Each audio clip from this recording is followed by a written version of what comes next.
Well, it's called the Wazobia African Market, and for those in our community who are looking for African foods and culture, the Wazobia Market is the go-to location this month, celebrating 10 years in business with a big family fun fair at Constellation Field in Sugar Land. Joining me this morning, Mr. Tunde Fasina, who started the Wazobia Market 10 years ago. Congratulations. Thank you. Good morning to you. Hey, so what was it that inspired you to start this? You were doing other kinds of business before you started to do this, were you not? Yes, I worked in groceries at the time, and I felt that there had to be a place that we as Africans can get everything we want under one roof with a very nice environment, very friendly, very warm environment. And that was the entire idea. So in 2013, we just set about doing that. So now, what has happened in that 10-year time? What have been the challenges along the way to get to where you are right now with the stores that you have? Well, that's been quite a lot of challenges. First of all, it is getting the relevant products, because their products are not here, so we get them all the way from Africa. And then we have to make sure the environment in itself is conducive enough. And then to make sure that people come. Those are very real world challenges. And also money. Money was a big, massive challenge in the beginning, but we were able to overcome all those by hard work and reaching people through non-conventional ways. Such as? Going to environments and literally talking to them using word of mouth to advertise your business. Okay. That was the primary way we got them in. And so, and when you say, when I look at this and talk about African foods and culture, Africa is a huge continent. So, it is. So when we talk about that, what sticks out and makes it different than what we see in our grocery stores here, other than the kinds of foods, which I think, looking at this and also hearing what you're talking about, it's unique. It's unique, yes, it is. Because all the food literally comes in from West Africa. We cannot source it here. So it has to be either flown in or shipped in by a container, and it is native to the African people.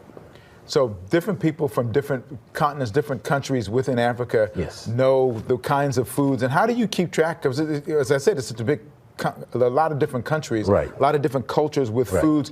Because people say Africa, they think of maybe Nigeria, maybe, no, there's a lot of countries. So how do you specialize in trying to make sure you get something for everybody? Okay, that's a very good question. First of all, there are 53 countries in Africa. So we specialized only in the West African. Got it. That's comprised of Nigeria, Cameroon, Togo, Ghana, Sierra Leone, Senegal, and all the way down that area. We eat somewhat similar stuff, similar food, similar grains. Spices may be different from country to country, but it's all relatively similar. And we have to source literally from all those different countries that I've just mentioned. Logistics is a real challenge because you have to deal with people. Some of those countries speak French, so we have to go through translators in order to get the products in itself to get them down here. You would not have made it 10 years if people didn't appreciate what you've done and had them come back to get, I mean, obviously it seems to have worked up to this point. A little bit, yeah. So now you're planning to have this big celebration, celebrating 10 years. Yes, and sir. Constellation Field, it's a new venue for you. So talk about what's going to be going on that and your goal for this celebration. Okay, the goal is to reach as many people and introduce African culture to as many diverse people as possible.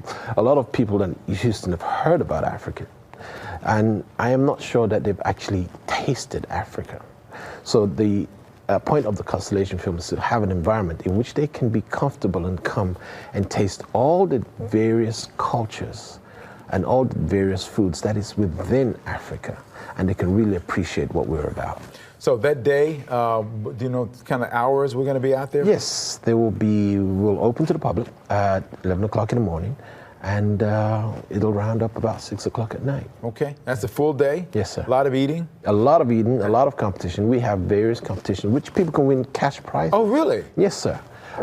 We have running competition. We do what we call an egg race, even sack races, for both adults and children. So when you talk about it being a fun fair, it is a fun fair. It is a fantastically fun enjoyment fair. All right, well. And eating as well. And eating as well. Well, Mr. Tunde Fasina, thank you. Congratulations for the past 10 years. Good luck in the years to come. Okay, sir. The Constellation Field information will be on the Newsmakers page on click2houston.com. Okay. Hopefully you can make it. What's the date again? 24th of June. 24th of June, right around the corner before you know it. Yes, sir. Thank you once again. Really appreciate you.